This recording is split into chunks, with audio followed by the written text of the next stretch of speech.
Oppenheimer presenta. Llega a usted por cortesía de Sodimac Home Center. Sueña, lo hacemos posible.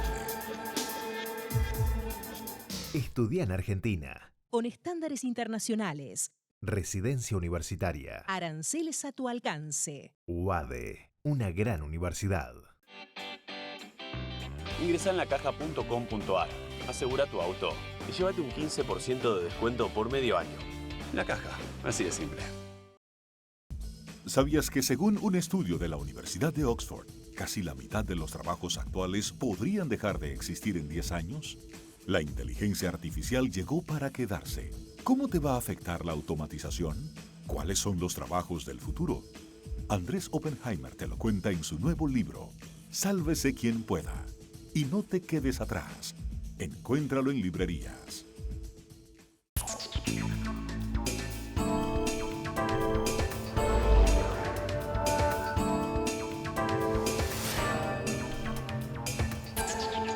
Hola, ¿qué tal? ¿Cómo están? Felices fiestas. Soy Andrés Oppenheimer. Gracias por estar con nosotros. Bueno, se nos fue el 2018 volando y hoy vamos a tener algunas de las mejores entrevistas que hicimos durante el año, o por lo menos las que más dieron que hablar. Tuvimos entrevistas con muchos de los grandes protagonistas del año. Hablamos con el presidente de Nicaragua, Daniel Ortega, tras las protestas que, según varias organizaciones de derechos humanos, dejaron más de 320 muertos en ese país. Hablamos también con los presidentes de Argentina, de Colombia, de Perú, de Chile y de varios otros países, y con escritores y artistas de la talla del Premio Nobel de Literatura Mario Vargas Llosa, la escritora mexicana Laura Esquivel, el actor puertorriqueño Benicio del Toro y el cineasta español Carlos Saura. Hoy vamos a mostrarles algunos de los intercambios que fueron más comentados. Probablemente la entrevista que dio más que hablar fue la que le hicimos al presidente de Nicaragua, porque Daniel Ortega prácticamente no había dado entrevistas a medios que no le fueran afines en más de 10 años. Y la nuestra fue la primera entrevista en persona, no vía satélite, a un medio estadounidense. Y no fue una entrevista fácil, ni para él ni para mí. Le pregunté, entre otras cosas, cómo se siente cuando lo describen como un dictador, si sus paramilitares no han matado opositores a mansalva, y hasta le mostré fotos de uniformados, encapuchados, con capuchas, recorriendo las calles de Managua con banderas de su partido político. Pero Ortega no se inmutó, negó todo, impasible, y hasta argumentó que las muertes fueron culpa de la oposición, a pesar de que la Comisión de Derechos Humanos de la OEA dijo que el gobierno fue el responsable de casi todas las muertes. Veamos una parte de esa entrevista.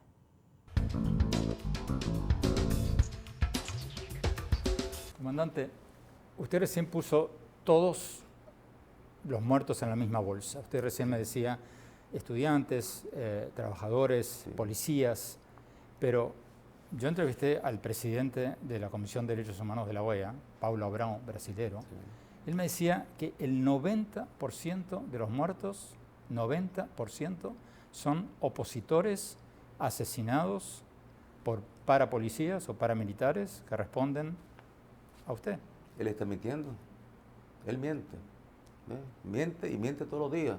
Se ha dedicado a estar haciendo una labor de comunicación que no va con la responsabilidad que tiene como director de esta comisión. O sea, esta comisión tiene que investigar como lo manda el acuerdo, el convenio, investigar, y luego que investigue, luego que depure la información, llegar a conclusiones. Pero él llega a conclusiones simplemente por lo que escucha, por lo que le llega. ¿Ves? Presidente, los organismos de derechos humanos, Human Rights Watch, Amnesty International, todos tienen los nombres de los muertos. O sea, es difícil inventar un muerto, porque la familia lo llora, porque los vecinos lo saben. Aquí han inventado cantidad de muertos incluso que han salido con la foto de los muertos a desfilar a la Comisión del Diálogo. Los dirigentes de la oposición van ahí con la foto y resulta que el muerto no está en Nicaragua, está fuera de Nicaragua, o el muerto está aquí en Nicaragua y aparecen vivos. Han sido desmentidos estos Comandante, que manipulan las fotos de esa manera. Es decir, aquí ha entrado en juego la guerra a través de las redes. nueva, que nosotros desconocíamos, que la estamos viviendo hasta ahora, y que fue organizada a través de las agencias de los Estados Unidos, preparando a la gente para este tipo de guerra, porque bueno, siempre hemos estado en la mira de la política norteamericana. Pero, presidente, usted se está contradiciendo porque asumamos que sus cifras son ciertas y que todos los organismos de derechos humanos que trabajan cada uno separadamente están equivocados o inventan sus cifras o están locos. Usted habla de 190 y pico de muertos y me dice que 20 son de la policía y 40 son activistas sandinistas. Eso hace 60 de 190. Y luego hay trabajadores del Estado que fueron asesinados, porque se convirtieron en blanco los trabajadores del Estado. No solamente los asesinaban, sino que les quemaban también las casas, las viviendas. Presidente, O sea, aquí se desató una persecución en el momento en que, sencillamente, pues, la Iglesia, la Conferencia Episcopal puso como condición que para el diálogo se reconcentrara la policía. Entonces reconcentramos a la policía con el ánimo que se dé el diálogo.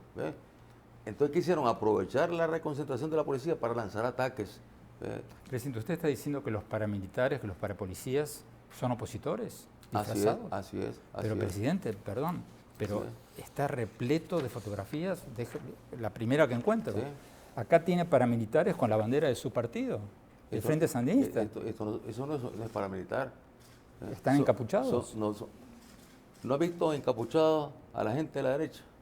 ¿No lo has visto encapuchados? ¿No has visto las fotos, Teo? Los primeros encapuchados fueron ellos. Luego, la gente, para poder defenderse, porque los están asesinando, lo que han hecho es organizarse para defenderse. Y eso no es el paramilitar coordinando su labor para la defensa de la vida, para que no les quemen las viviendas, para que no quemen los sitios públicos como venían incendiando alcaldía, centros hospitalarios y todo esto. A ver si entiendo bien. Usted está diciendo que esta gente que estamos viendo en esta foto son paramilitares. No son paramilitares, no son paramilitares. No. ¿Qué son? Son ciudadanos defendiéndose. Y luego, yo no sé realmente... Defendiéndose con AK-47. Luego, yo no sé si esta foto es una foto real, porque vos sabés que en estos tiempos se hacen montajes. Puede ser que esta foto haya sido armada por la misma gente de la derecha. Es fácil meter banderas del Frente Sandinista y luego presentar la toma como que es un grupo paramilitar. Presidente. Lo que pregunto es, ¿has visto fotos de los encapuchados de la derecha, armados? La verdad que no. Ya ves. Pero no será porque no hay. Se ocultan, hay, y te metes a las redes y ellos mismos las divulgaron y están ahí en las redes todavía. Está la colección de fotos. Presidente, hay muchísimos casos que documentan los grupos de derechos humanos de gente que fue secuestrada por esta gente, por estos armados, encapuchados, paramilitares, parapolicías, llamémoslo lo que queramos. Aquí tenemos una policía voluntaria. Eso sí, está por ley la policía voluntaria.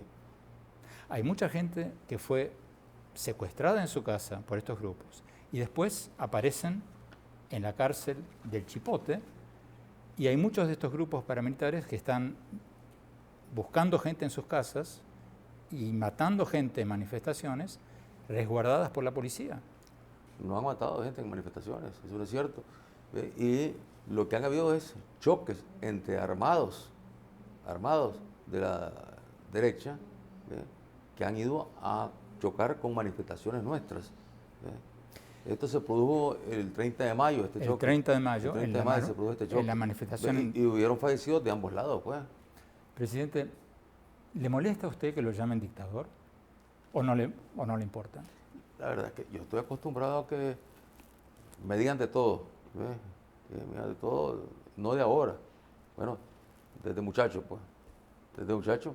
Bueno, yo me acostumbré a que me dijeran terrorista. En la época de Somoza, pues yo era terrorista, ¿no? ¿Y de qué no me has dicho? ¿De qué no me has dicho? O sea, Sí. no le molesta. No, sencillamente yo sé que los seres humanos somos así. Tenemos expresiones desde las más violentas hasta las más nobles. Y de repente salen las más violentas y en otras ocasiones salen las más nobles. Ahí oscila el ser humano. Pues, y entonces pues he aprendido pues, a no molestarme cuando escucho ataques, escucho mentiras, escucho campañas de mentiras.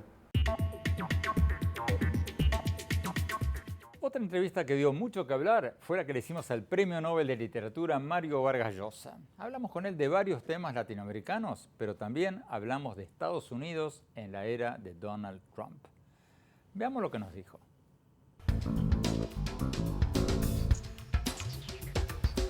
En Estados Unidos ya llevamos más de un año del gobierno de Trump. ¿Cómo resultó Trump a tu juicio? ¿Es mejor o peor de lo que esperabas? No, es más o menos lo que esperaba. Yo pensaba desde un principio que Trump iba a ser un presidente imprevisible, que no iba a funcionar dentro de los estamentos, diríamos, regulares, normales de la política, que iba a darnos muchísimas sorpresas. Lo que yo no esperaba es que creara una situación conflictiva tan difícil con los aliados tradicionales de Estados Unidos. A ratos da la impresión que el presidente Trump no se da cuenta de que Estados Unidos es el líder, no solamente de Estados Unidos, sino del Occidente, de la gran tradición, digamos, democrática occidental.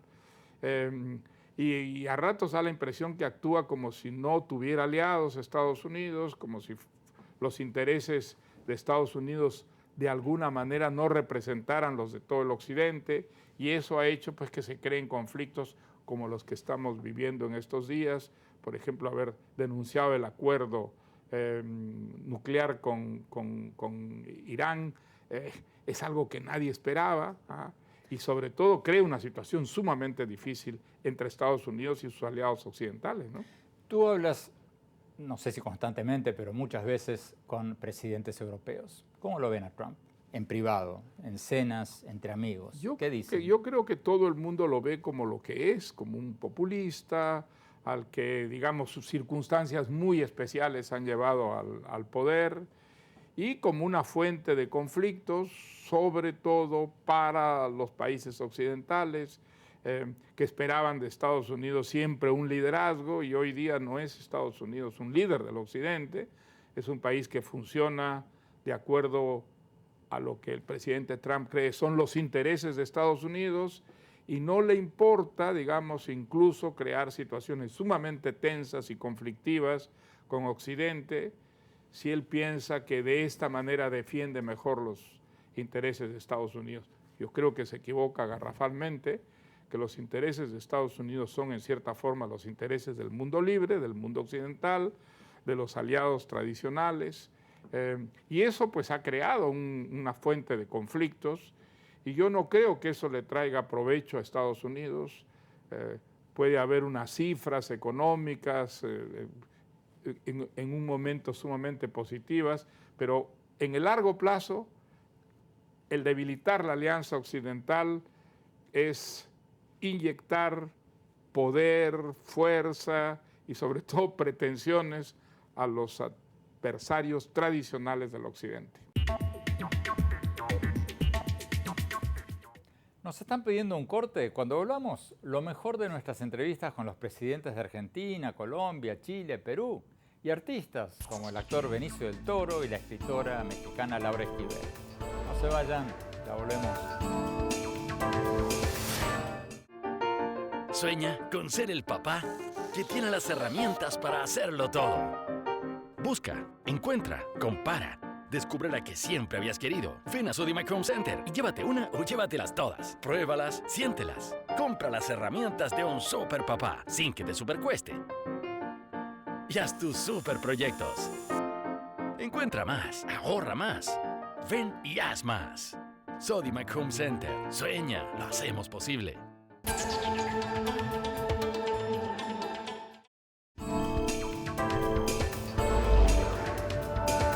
Gracias por seguir con nosotros. Estamos rememorando las mejores entrevistas que hicimos en el 2018, o por lo menos las que más dieron que hablar.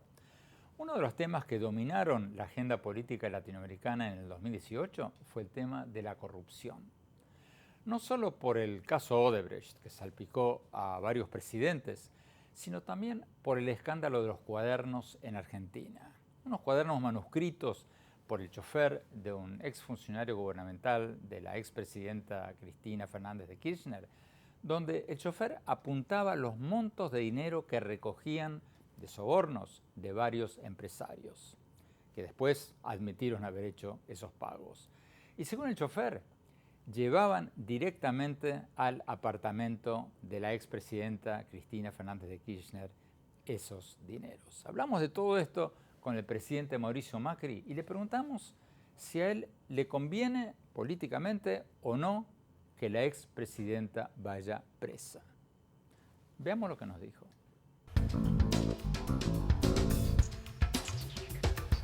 Si yo le pregunto ahora si la expresidenta tendría que ir a la cárcel, ya sé lo que me va a contestar, que eso es un tema de la justicia, que usted no se puede meter, ok.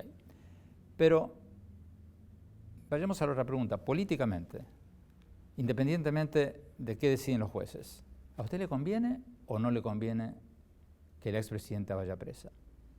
Muchos dicen que no me conviene. Yo lo que quiero decir primero es que esto que está pasando le conviene, es fundacional para la Argentina. Y estoy muy contento que sea en mi presidencia, en mi gobierno, que hemos permitido que toda la verdad salga a la luz. Si yo hay algo que me comprometí con los argentinos como parte central del cambio, es que la verdad sobre la mesa y que la ley era la misma para todos, que no había más privilegios frente al no cumplimiento de las leyes. Y eso es lo que está sucediendo en la Argentina. Sí, yo creo que es un proceso muy positivo para la sociedad. Lamentablemente, genera una tensión adicional de los mercados sobre la Argentina, porque hacen equivocadamente un paralelismo con el Lavallato.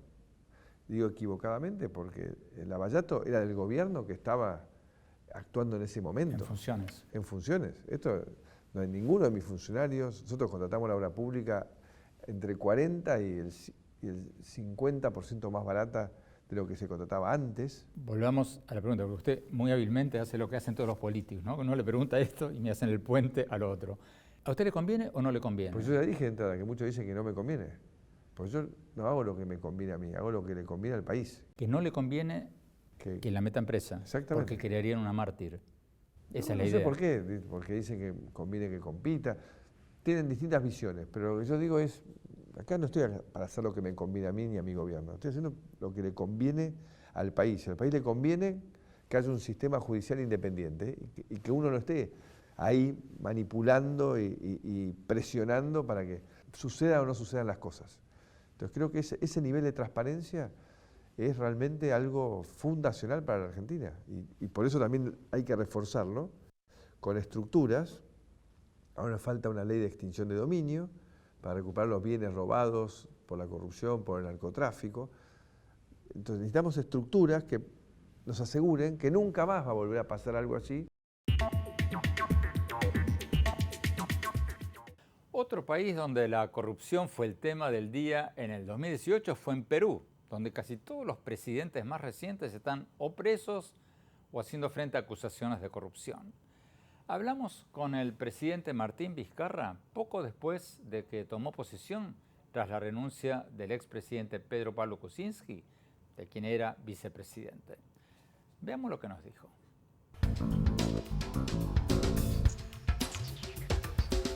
Presidente, ¿cómo se impulsa, cómo se cimienta la estabilidad política en un país en que, si no me equivoco, los últimos 4 o 5 presidentes están o investigados o en la cárcel o fugados? O sea, hay algo raro acá, porque Perú es tan corrupto como cualquier otro país. Que yo sepa, no es más corrupto, por lo menos el caso Odebrecht no tenía a Perú como el país más corrupto.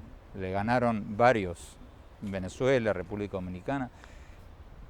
¿Cómo explica esto que algunos llaman justicia y esto que otros llaman exceso de denunciología? ¿Cómo se estabiliza un país para que no pasen estas cosas? Bueno, eso es malo, que tener los últimos 4 presidentes con problemas con la justicia, definitivamente, eso no es motivo de orgullo para nadie en el Perú, pero también es una llamada de atención en el sentido de que si incluso la máxima autoridad no trabajó de manera honesta, también tiene que pasar por la justicia. Y eso hay que cambiar. Después les quiero preguntar de eso, pero ¿usted está pensando en alguna reforma política? Estamos, o sea, definitivamente nosotros vamos a terminar una gestión, nos quedan algo más de 3 años. Somos conscientes de ello, pero vamos a plantear también al Congreso alguna reforma política. ¿Qué implicaría esa reforma política? En algunos otros temas, discutir la conveniencia o no del voto preferencial, corregir el concepto de la cifra repartidora, analizar la conveniencia o no de la bicameralidad. Son temas que expertos tienen su opinión, pero que esos temas de fondo no se han estudiado en el Congreso. Creo que ha llegado el momento de que de manera responsable el Poder Ejecutivo presente una propuesta al Legislativo para que sea estudiada. También hablamos sobre el tema de la corrupción con la vicepresidenta de Colombia, Marta Lucía Ramírez, y hablamos con ella poco después de que propuso crear una lista de empresas multinacionales corruptas y difundirla por toda América Latina para que nadie les permita presentarse en licitaciones estatales. Veamos lo que nos dijo.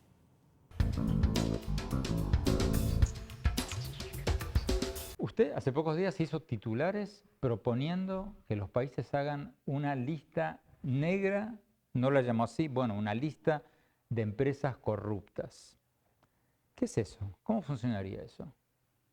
Andrés, tenemos que lograr que haya una sanción eficaz contra los corruptos, que el sistema judicial de nuestros países realmente esté en capacidad de aplicar sanciones drásticas, cobrar multas, ir detrás, obviamente, de los recursos de los corruptos. Pero por otro lado, tenemos también que lograr que haya sanciones sociales y que haya una mejor prevención. Y la manera también de lograr esa prevención es que si al menos la gente tiene información de las empresas que han sido ya condenadas por corrupción, se logra ese doble efecto. Hay una sanción social y hay una manera en que los países pueden prevenir y dejar de contratar con los corruptos.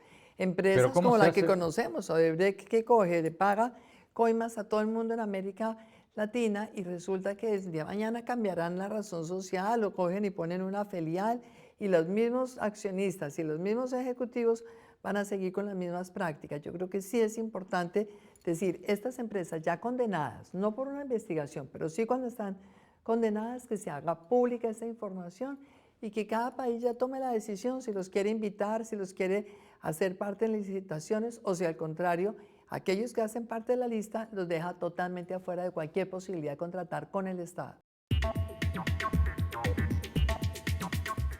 Tenemos que ir a un corte. Cuando volvamos, vamos a ver las entrevistas que más dieron que hablar sobre otro tema, el éxodo venezolano. No se vayan, ya volvemos.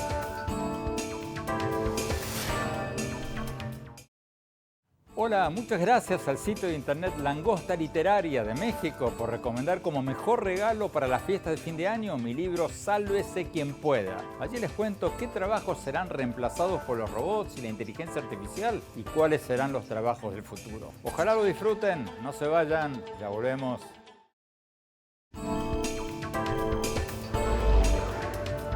Gracias por seguir con nosotros. Otro de los grandes temas que dominaron la agenda política del 2018 fue el éxodo de venezolanos, la mayor crisis migratoria en la historia reciente de América Latina.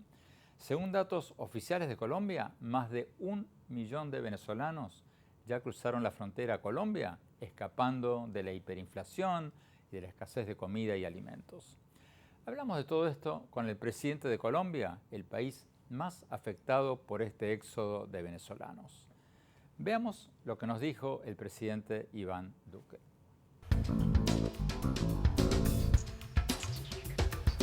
Su director de Migraciones, Cristian Kruger, me dijo hace pocas semanas de que se habían ya salido de Venezuela hacia Colombia cerca de 1 millón de personas y que eso podría duplicarse a 2 millones de personas en el próximo año. Colombia tiene los medios como para aceptar y asimilar a 1 millón de venezolanos más. Andrés, es un desafío grande, es un desafío fiscal, es un desafío en política social. Pero nosotros tenemos que mostrar solidaridad con un pueblo hermano que vive una crisis humanitaria. Es que las personas no están migrando simplemente porque están buscando empleo, están migrando porque están oprimidos, porque se acabaron las fuentes de ocupación, porque no pueden ejercer las libertades. Y es el momento donde tenemos que mostrar solidaridad. Pero este ya no es un tema solamente de Colombia. Por eso lo llevamos a las Naciones Unidas, por eso hicimos una mesa de alto nivel, por eso el presidente del BID creó un fondo multidonante para ayudar en esta situación. Por eso tenemos que invitar a más países a denunciar esa crisis humanitaria. Entonces, claro que para Colombia es un desafío, pero yo espero que con la designación de David Smolansky, en el caso de la OEA, de Eduardo Stein en el caso de la ONU, con la mesa de deliberación que vamos a tener, busquemos que entre más países de la región podamos absorber ese flujo migratorio, estatus de protección temporal, ayudas transitorias, sabiendo que Colombia va a tener la carga más grande, pero hoy tenemos que mostrar fraternidad. ¿Hay algún escenario en el cual Colombia podría cerrar la frontera con Venezuela? Yo lo veo desde el lado nuestro. Cerrar la frontera cuando usted está viviendo una crisis humanitaria muchas veces se puede tornar hasta irrelevante, porque está en la presión humanitaria que la ciudadanía venezolana va a buscar cualquier rendija, cualquier espacio. Entonces es preferible hacerlo siempre a la altura. ¿Y a la altura qué quiere decir? Las puertas están abiertas y lo vamos a hacer con todo el rigor de la información para poder caracterizar y ayudar a esa población. También hablamos del éxodo de venezolanos con el presidente de Chile, Sebastián Piñera. Veamos lo que nos dijo.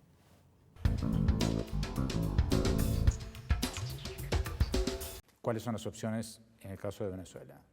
Bueno, lo de Venezuela es una tragedia, lleva mucho tiempo.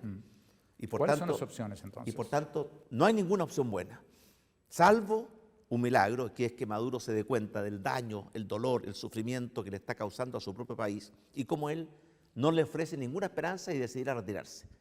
Hasta ahora esa opción parece muy poco probable. Las demás opciones, la opción militar, yo creo que no es una buena opción, porque estamos hablando de algo que puede tener consecuencias muy, muy negativas. La opción es que los países, no solamente de América Latina, sino que, como ya lo está haciendo Estados Unidos, Canadá, la Unión Europea, a través de distintos tipos de sanciones, como congelamiento de activos, no permitir movimiento de personas, forcemos o hagamos cada día más difícil a ese grupo de personas que se ha tomado, arrebatado, usurpado el poder en Venezuela, que respete los principios básicos y la voluntad del pueblo venezolano. Tenemos que ir a un corte. Cuando volvamos, vamos a ver algunas de las entrevistas más interesantes que hicimos sobre los cambios políticos en México y Brasil, los dos países más grandes de América Latina. Y después, algunos de los grandes artistas que entrevistamos durante el año. No se vayan, ya volvemos.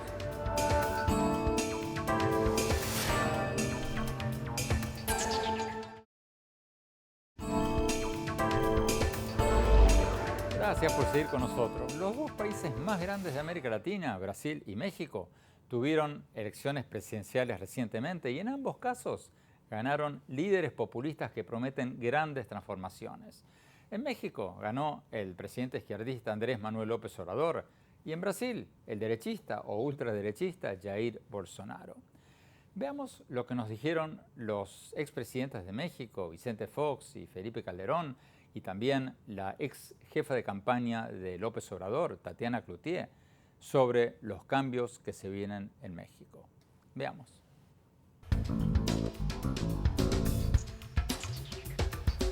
¿Qué va a pasar con Estados Unidos? Porque había un presidente populista en México y un presidente populista en Estados Unidos.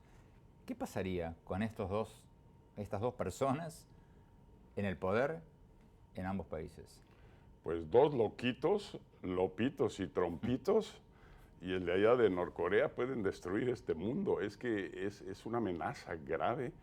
Trump para México, para América Latina, para el mundo. Y Lopito, si va a correr y el camino de Maduro y de Chávez, sí va a haber un choque. Es un escenario sumamente negativo que nadie queremos. Por eso yo creo que hoy el mundo democrático, el mundo de las ideas, el mundo de la responsabilidad al gobernar, es el que tiene que salir. Los empresarios ya no pueden seguirse ocultando. ¿Qué va a pasar con el Grupo de Lima, el grupo de 14 países democráticos, incluyendo Brasil, Argentina, Colombia, México, que han acordado aislar diplomáticamente a Venezuela para presionar por una restauración de la democracia allí?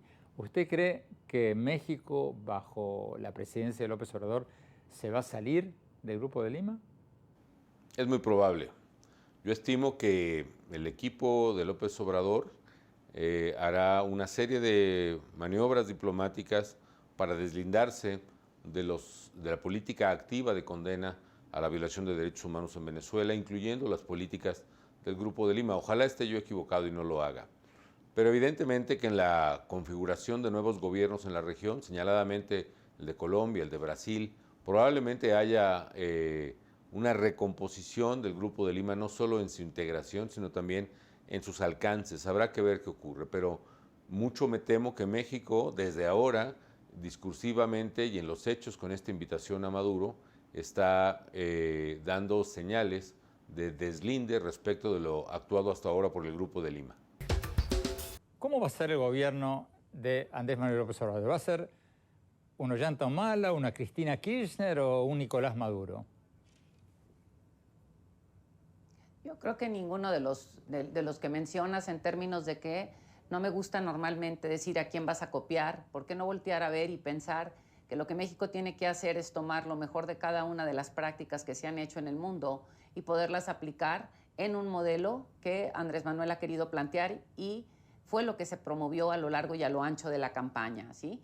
En la parte económica es muy abiertamente conocido lo que se estuvo proponiendo y lo que se propone es cómo lograr el tener más exportaciones con mayor contenido mexicano. Si en 10 años la mano de obra va a ser sustituida de alguna manera por la inteligencia artificial, ¿dónde vamos a estar como país ahí? Y en eso nuestra futura secretaria de Economía ha sido muy clara en vincular, junto con CONACYT, con la futura persona que estará al frente de CONACYT, cómo hacerle para poder empezar a tener, a través de la innovación, a través de la investigación, mecanismos de poder producir cosas distintas con mayor contenido humano utilizando la tecnología sin estarnos quedando atrás, como a veces parecería que nos podemos quedar atrás si seguimos simplemente produciendo mano de obra y no mente de obra.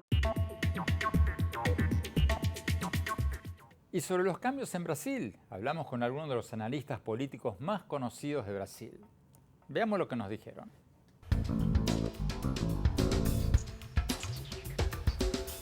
¿Tú crees, Clovis, que Bolsonaro va a ser un demócrata o un autócrata? Mira, yo creo que se va a inscribir en ese club creciente de dirigentes que la prensa mundial llama de iliberales, ¿no? Empezando por Putin en Rusia, por el húngaro Orbán, por Rodrigo Duterte, por el turco Erdogan, ¿no?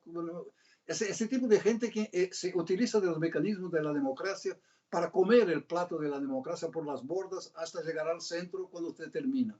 Pero no creo que pueda hacer mucho, porque Brasil es un país complejo, hay una sociedad civil muy movilizada. El adversario de Bolsonaro tuvo 46, casi 50 millones de votos. No es tan sencillo hacer eso de la dictadura.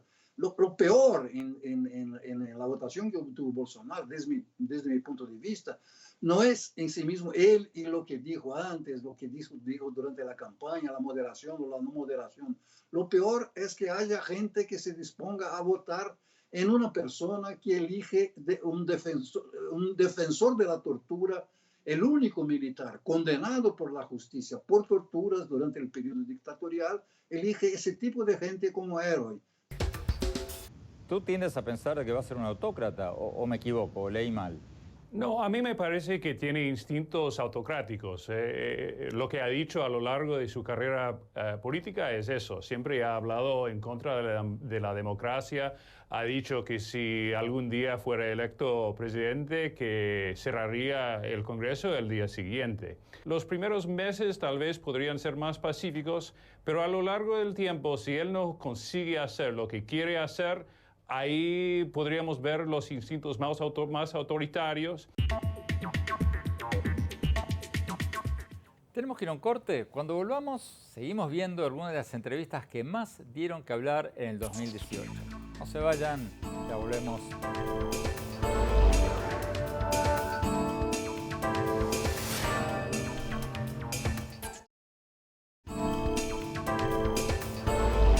Gracias por seguir con nosotros en este programa donde estamos mostrando algunas de las mejores entrevistas que hicimos en el 2018, o por lo menos las que dieron más que hablar. En el 2018 también tuvimos en el programa a varios escritores, directores de cine y actores de primera línea.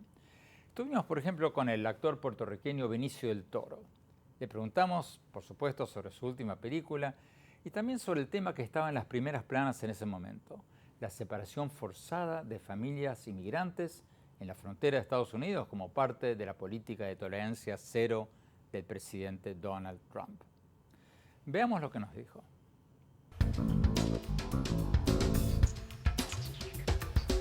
¿Pero qué piensas de la política de tolerancia cero con las familias que piden asilo político en Estados Unidos? ¿Qué piensas tú? Yo pienso que es terrible. Yo pienso que es lo que ha pasado, lo que está pasando hoy día, de eso de separar las familias.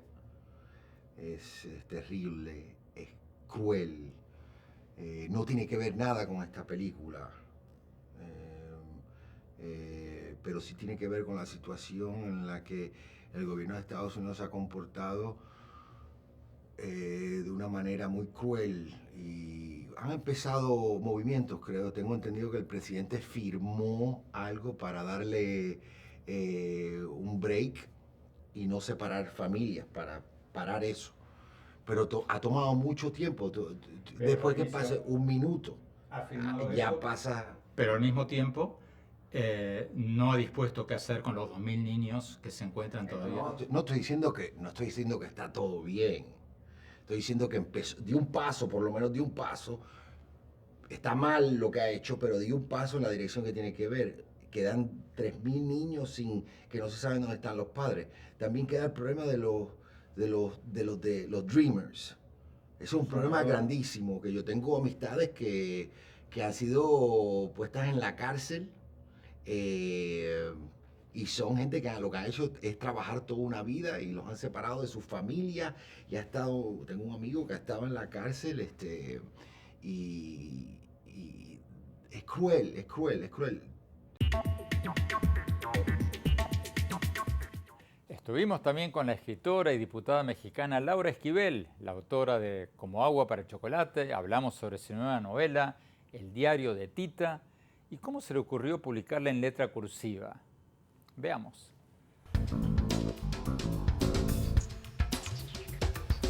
Tuviste hace poco en la Feria del Libro de Miami, presentaste El diario de Tita. Y tú me contabas recién que lo escribiste tú, o por lo menos lo empezaste a escribir en letra cursiva. ¿Cómo es eso?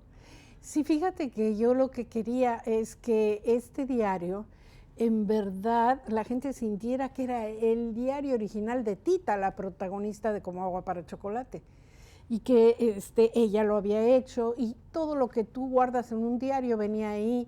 Vienen fotos, cartas, flores, todas las flores yo las prensé.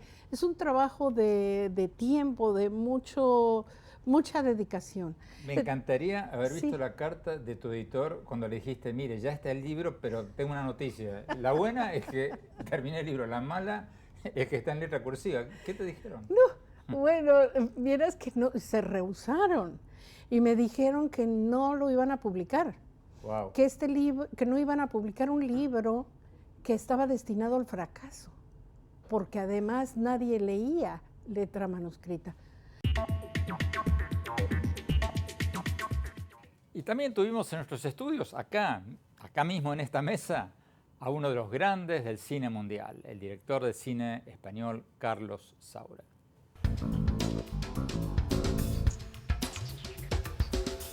¿El cine está mejorando o está empeorando? Está mejorando en cuanto hay una cosa que es muy fascinante, pero hablamos un poco de eso, del cine un poco más de autoría, ¿verdad? Está mejorando en cuanto que hoy en día se puede hacer una pequeña película con nada, con una cámara digital, ¿verdad? Con muy pocos elementos, se puede hacer una estupenda película. Con menos presupuesto. Claro, por supuesto, nada, con un presupuesto mínimo se puede hacer. El problema es que esas películas que están haciendo todo el mundo, miles de directores, no se ven. O sea, el problema es cómo se puede ver eso cuáles son las mejores películas, dónde están. Ese es el gran problema, ¿no? Pero tú decías recién que es muy difícil para esas pequeñas producciones que sean vistas. Claro, porque no hay cadenas para eso, ni de televisión, ni de nada, nadie los quiere. Es muy complicado. O sea, yo hago una película ahora mismo, suponte, yo, una persona joven, con 3 actores, ¿no? Y se va al campo y hace, con 4 y hace La caza, por ejemplo, ¿no? Película mía. A nadie le va a interesar, quizá, ¿no? O sea, el cine que yo he hecho hace años, ahora no podría hacerlo. Primero porque, ya te digo, porque no habría un productor capaz de producirlo, ¿no? Y luego porque seguramente las televisiones no les interesa nada. Qué lujo haber tenido tantas figuras tan importantes en el 2018. Tenemos que ir a un corte. Cuando volvamos, mi reflexión final del año. No se vayan, ya volvemos.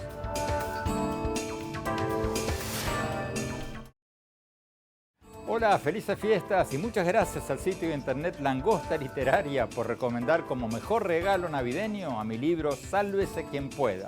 Allí les cuento qué trabajos serán eliminados por los robots y la inteligencia artificial y cuáles van a ser los trabajos del futuro. Ojalá lo disfruten. Ya volvemos con mis conclusiones. Muchas gracias por seguir con nosotros en este programa donde les hemos mostrado algunas de las entrevistas más interesantes que hicimos en el 2018. Se nos fue el año volando y ya estamos pensando en el 2019. Va a ser un año movidito, en el que vamos a seguir muy de cerca los cambios políticos, sociales y tecnológicos que van a impactar la vida de todos nosotros. Efectivamente, el 2019 promete ser un año lleno de noticias. En Estados Unidos se va a calentar el ambiente político con la toma de posición en enero de una nueva Cámara de Representantes controlada por la oposición, por el Partido Demócrata. Hasta ahora, el presidente de Trump controlaba las 2 cámaras del Congreso. Pero ahora se le acabó la fiesta. Y la gran pregunta es si los demócratas en la Cámara Baja lo van a investigar hasta el punto de hacerle un juicio político.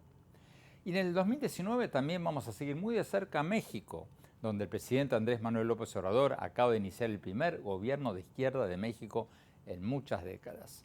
Y vamos a seguir de cerca a Brasil, donde el ultraderechista Jair Bolsonaro inicia su gobierno el 1 de enero, y también Argentina, donde habrá elecciones presidenciales en octubre, y por supuesto Venezuela, Nicaragua y otros países que ya hoy están en los titulares. Y también vamos a seguir hablando de los temas de fondo, las nuevas tecnologías y cómo los robots y la inteligencia artificial están afectando nuestras vidas. En el 2019 van a estar ya muy cerca de salir a las calles ya de manera comercial los autos que se manejan solos, las tecnologías biométricas de reconocimiento facial en los aeropuertos y en las grandes tiendas. Y tenemos teléfonos celulares cada vez más inteligentes que van a poder hacer las compras por nosotros y pedirnos un turno en la peluquería por sí solos. Pero acaba la gran pregunta, ¿cuáles van a ser las consecuencias sociales de todos estos cambios tecnológicos? ¿Cuántas millones de personas se van a quedar sin empleo por la automatización de sus trabajos?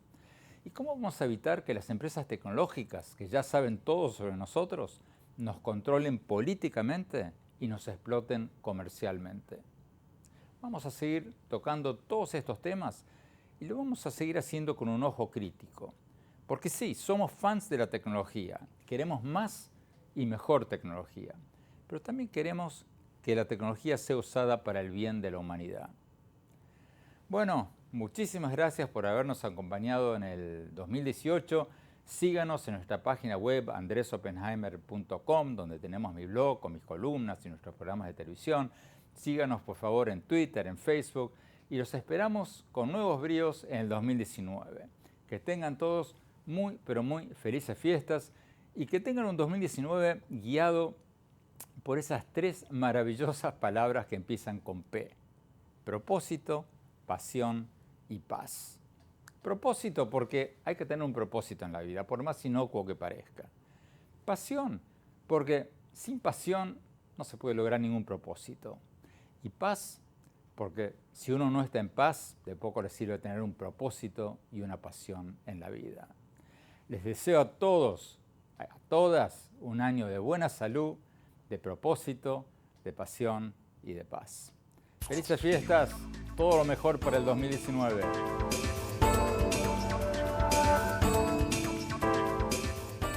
Oppenheimer presenta. Llega a usted por cortesía de Sodimac Home Center. Sueña, lo hacemos posible. Estudia en Argentina. Con estándares internacionales. Residencia universitaria. Aranceles a tu alcance. UADE, una gran universidad. Ingresa en lacaja.com.ar, asegura tu auto y llévate un 15% de descuento por medio año. La Caja, así de simple. ¿Sabías que según un estudio de la Universidad de Oxford, casi la mitad de los trabajos actuales podrían dejar de existir en 10 años? La inteligencia artificial llegó para quedarse. ¿Cómo te va a afectar la automatización? ¿Cuáles son los trabajos del futuro? Andrés Oppenheimer te lo cuenta en su nuevo libro, Sálvese quien pueda. Y no te quedes atrás. Encuéntralo en librerías.